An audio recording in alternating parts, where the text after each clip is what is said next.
What's going on? Welcome back to another Normal Baseball Will Be Prediction and Projection episode. Today we got the Chicago Cubs. Let's get into it.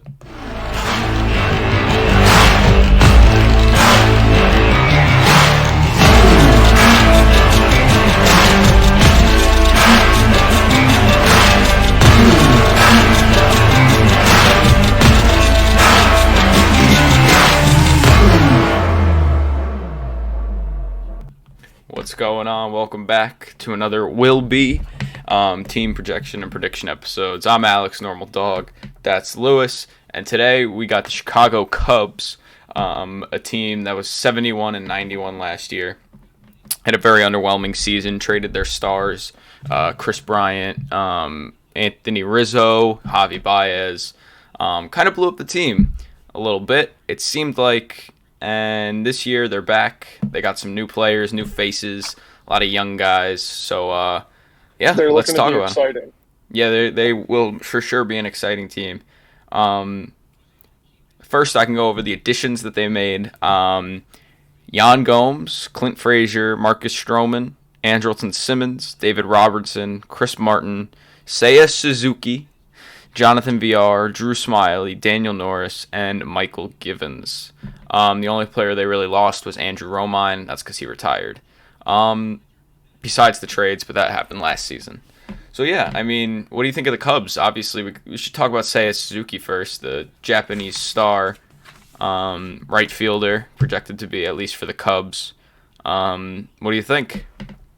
I mean, Cubs fans should be jumping out the roof right now, basically. No one would have thought that a Japanese player coming over to the MLB would have signed with a organization that's not right on the West Coast. So huge news that they got a type of guy like that. Hopefully he pans out and plays well. Really looking forward to seeing him hitting balls out of Wrigley Park. Wrigley Field. Oh yeah, Field. Sorry. Yeah, I'm excited. I mean, last year, I don't really know how the Japanese baseball season works, but last year he played 134 games in Japan, and he had 38 homers, which is pretty good. I mean, he had a 1.069 OPS, so he was just crushing balls.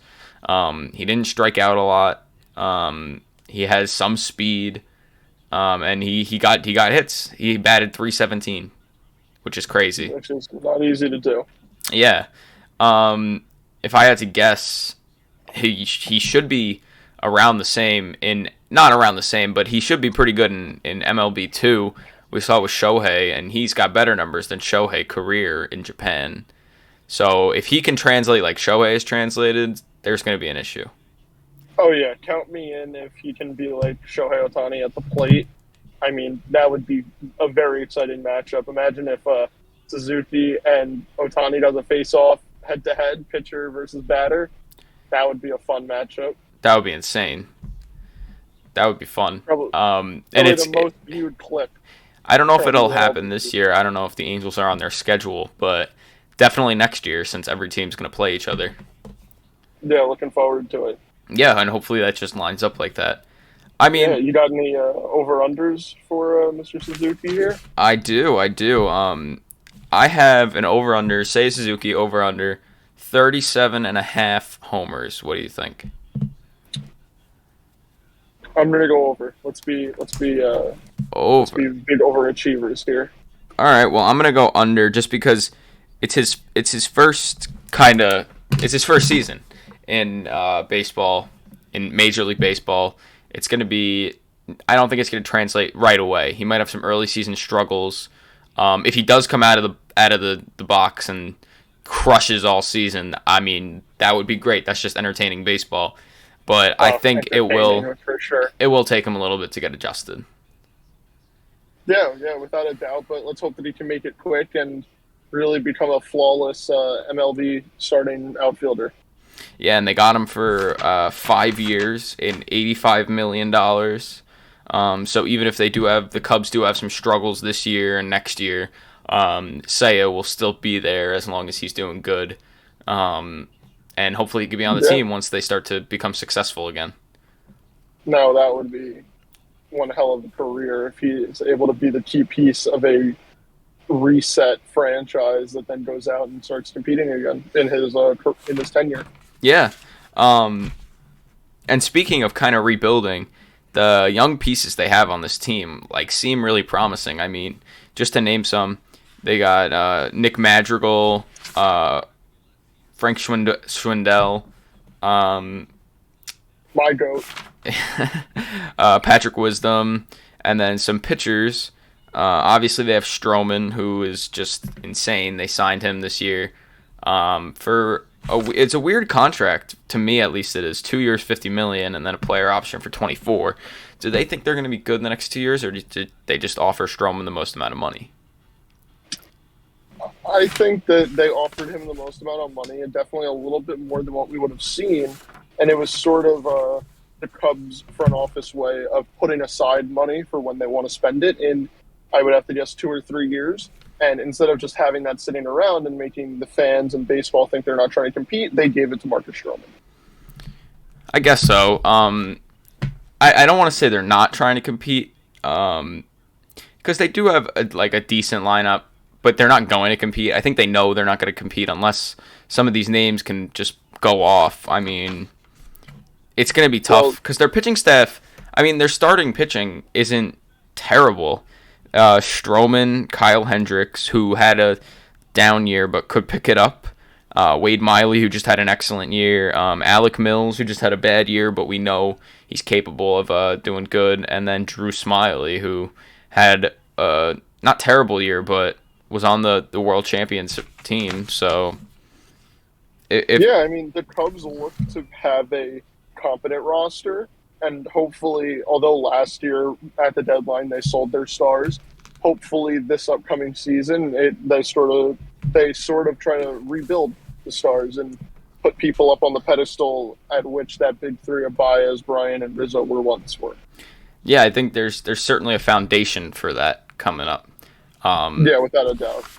Guys like even Nick Madrigal, who, despite playing only 54 games last year, hit 305. Which is really good for a young player. He was on the White Sox. Obviously came over, got traded in the Craig Kimbrell trade with the White Sox. I think he's a big name to watch for this team, and see how he does. Him along with I think Frank Schwindel and Patrick Wisdom are the three big guys to watch. Besides Seiya. Frank Schwindel. Yeah, I mean you love yourself a little Frank Schwindel. What's not to love? I mean, he's going to probably win the MVP this year, which will be exciting. We'll see him hit it, 59, 60 home runs? I mean, it is crazy that Schwindel batted .326 in 64 games. Had a 962 OPS, 14 homers. Yeah. He did really well in those games that he was up. Obviously, he was part of the Athletics. Got released, signed with the Cubs, and did not look back since then. Loved it. And I've loved every second of Frank Schwindel on the Cubs. Something about Frank Schwindel just suits the Cubs, and I really like him in that position. Me too. I think he's just going to do wonders for that organization. Me too. I've been looking at him, and his number shocked me at first when I saw, because I knew all the hype, the Frank Schwindel hype, but that is incredible. I don't think I've ever actually looked at his numbers. To be doing that through 64 games is really good. If this was the 2020 season, he's up there for MVP. Yeah. And obviously he didn't play the first 60 games of the season, but you know what I mean. It's crazy. And then speaking of Frank Schwindel, and I talked about his 962 OPS. Do you think he'll have over or under an 850 OPS? Over. Really? I mean... Yeah, probably close to 2,300 come year end. Now an actual prediction? I would guess probably 901. You know? Okay. Just barely getting over to 900. All right. Reasonable. I'm gonna go under just for the fact that we don't actually know if he can keep up that pace for an entire season. I know he can. Or if he's gonna be coming right out of the box next year doing the same thing. So that's kind of why I'm putting a halt on that for the prediction that I'm making. Fair enough. And then a couple other guys to watch. Wilson Contreras been on the trade block. Apparently, the Yankees and the Padres have been looking for him. Both teams with good farm systems, who the Cubs could get good players back for. So shopping a guy like Wilson Contreras could actually be a good idea for the Cubs in the long run. I mean, if we do see him get traded, obviously both you and I being Yankee fans probably want to see him go to the Yankees because he is such a solid piece. What do you think the return would be? I think it's just going to be a couple of prospects, but if the Cubs seem like the organization to be able to get more out of him than just that. I think it'll be a couple prospects, but I think it'll be prospects who are closer to the majors, and who are going to be ready within the next 1 to 2 years, you know? I don't think they're looking for those long-term prospects. Yeah, that sounds about right. But if you told me that it were, let's just say, from the Yankees or the Padres, 2 guys who are ready to come up within, like, the end of this year or next year, and one guy who's still in, like, low A ball, that wouldn't shock me. I think I wouldn't. I don't think they would go for a guy who's in low A ball. I know it would be just part of the package, but I think they would want 2 guys who are ready. I would hope so, but then again, we'll see what happens there. And even looking at it, he could just be on the Cubs. He could just be on the Cubs this whole season. Yeah, I mean, I wouldn't doubt it. They could trade him at the deadline, depending on how they're doing. He's got. I don't think he has much left on his contract. So that could be another factor in it. Yeah, he's a free agent in 2023, so it wouldn't be a rental. It would be a plus 1 year. It would kind of be like a Joey Gallo type deal for the Yankees. I could definitely see the Padres making the move. I feel like if either one of those teams is going to make the move, it will be the Padres. It's just a matter of what would they give up. Right, and the Padres have the prospect capita, so. Oh, they definitely do. So it'll be interesting to see what their next couple of moves are with, obviously, Nando being there and having the team that they have. I feel like they should kind of be in a win-now situation. So, might as well go out and try to do all they can for it. Yeah, I agree. And then we talked about their pitching, their rotation. I mean, all 5 of their projected starters played at least 28 games, started at least 28 games. So not many injuries for their starters last year, which is a good sign. No one bouncing back or anything, you know what I mean? Yeah, they bet on solid guys. They didn't take any gambles, really. Yeah, and we talked about Marcus Stroman, who obviously pitched 33 games, which led the league. No one else pitched 33 games. He had a 3.02 ERA. Do you think this year he'll have over or under a 3 ERA? I'm going to go under just because I think the NL Central is more of a pitching powerhouse besides really the Cardinals. But even the Cardinals have great pitching. No one really has a super outstanding, will knock your socks off offense like the Dodgers, like the Mets, like the Yankees. So I'm gonna say under. I think he floats at like 281. Yeah, I also said under. 281's not a bad guess. I think it'll be close to 3. It's not going to be like sub 2 or anything, but I do think he'll probably dominate in that division because the NL East, one of the best hitting divisions in baseball last year, and he managed to have a 3.02 ERA. So coming into a division that isn't as good. Yeah. Lot to look forward for Marcus Stroman. Just the attitude and the short king. I love my short kings. Amen. And I mean, of course, his slogan, "Height doesn't measure heart," definitely shows with Marcus Stroman's play on the field and every day. Yep. And then another thing we could talk about is their injured players because they do have a couple injured players, unfortunately, this year. Rowan Wick. David Bodie. However you want to say that. Albert Ozole, who's a starting pitcher. Cody Hewer and Brad Week in the bullpen. They're missing. That bullpen, speaking of, without Craig Kimbrell, obviously because he got traded, Cubs' Craig Kimbrell was unstoppable.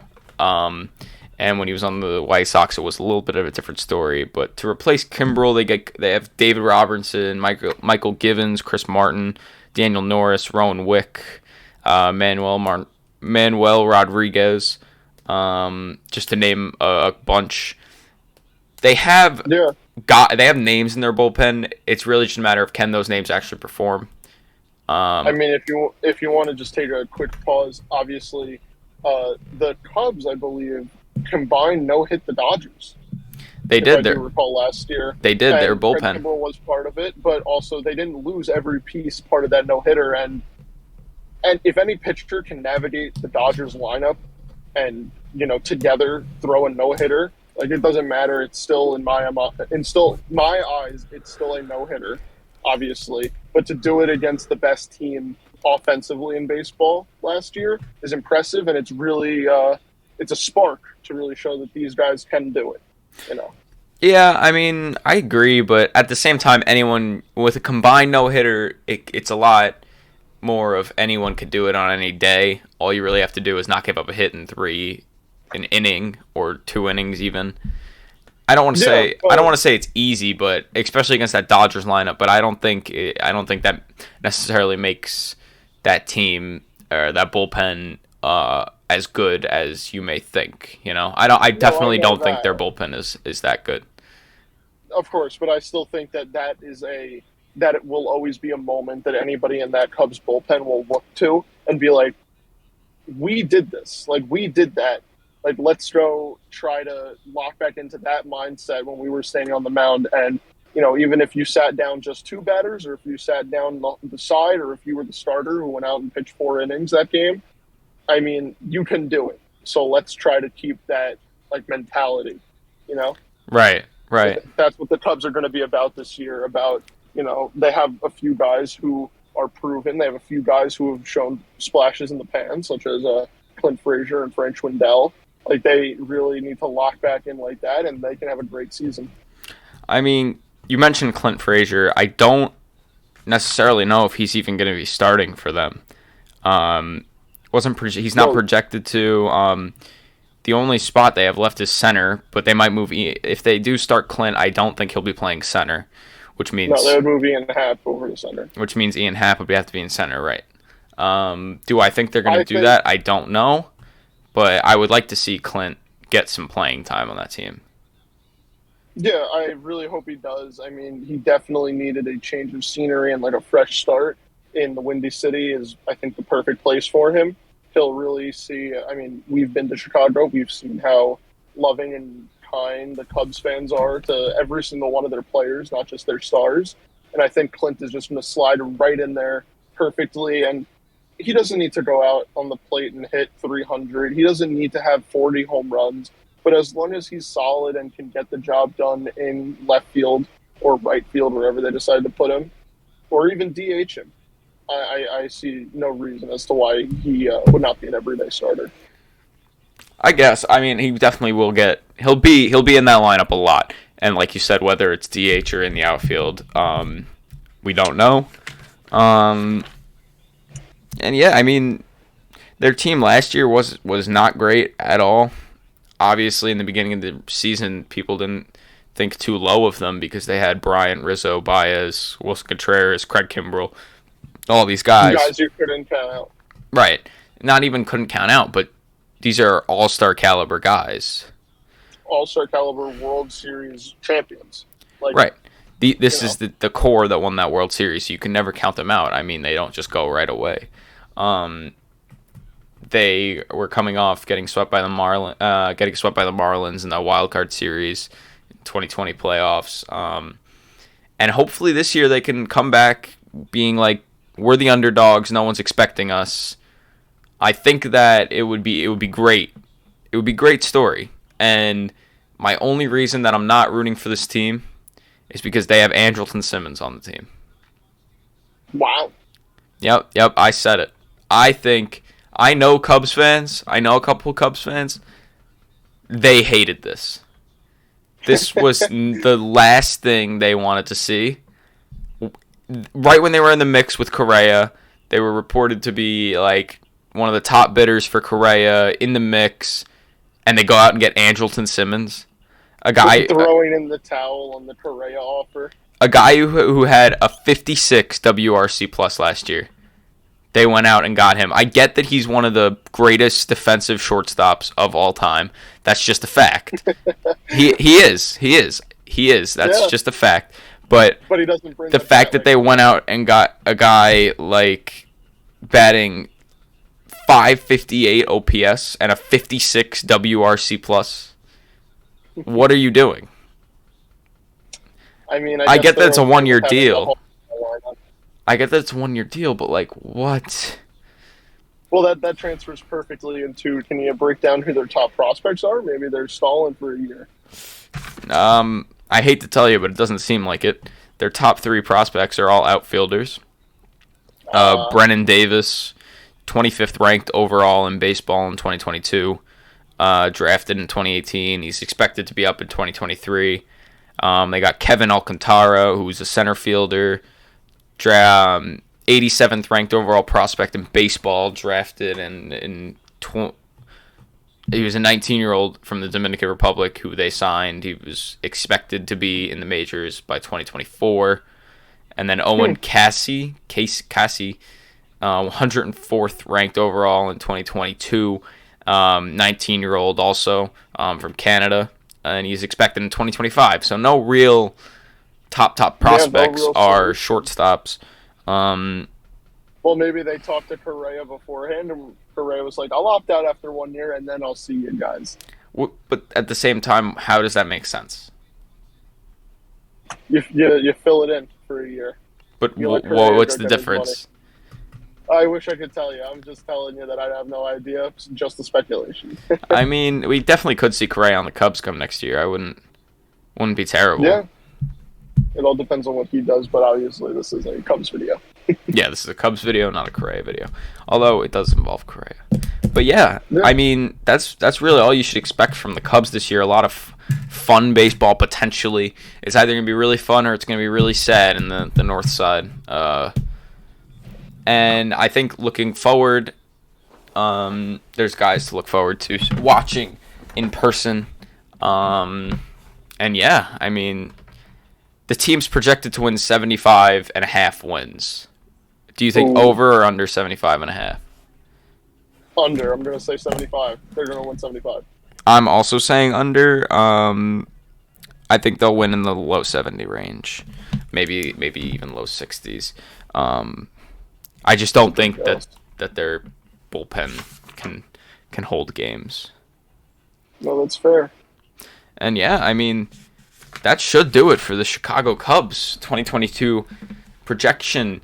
This is the last question. Who do you have as their team MVP for this year? I think there's going to be co-MVPs between Frank Schwindel and Clint Frazier. Well, we can't give co-MVPs here, so you got to pick one. Clint Frazier. That was the most biased pick I've ever seen. No, this is an unbiased podcast. By the way, we have somebody outside my vehicle now staring at me as I talk to the phone here. All right, well, I'm going with Marcus Stroman because I think he's going to have a top 5 Cy Young season. That would be fun. All right. I think that'll do it for the Cubs episode. I mean, if you enjoy, make sure to like. Having some audio trouble. Like, comment, subscribe, do your thing. So Fly the dub. Fly the W this season as many times as possible, Cubbies. In 2022, the Chicago Cubs will be in 4th place. 4th place. You heard it here first.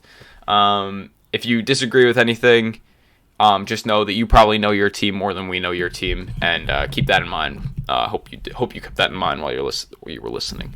And we'll see you next time. I think the next one is the Twins. So Twins fans, get ready. All right. Okay. Peace.